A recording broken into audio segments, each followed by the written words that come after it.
When are you provoked yourself? When am I provoked myself? Oh, being called a Nazi, I find somewhat provoking.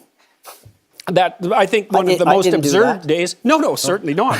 One of the most absurd days in my life in the last 2 years, and there's been plenty of them, was a day probably 3 months ago where I was accused by one magazine in the UK of being a Jewish shill and another magazine in the United States of being an alt-right Nazi. I thought, well, that's it. I pretty much covered both ends of the insult spectrum. Balance. It's like, yeah, that's right. So you can average that out to 0, I suppose.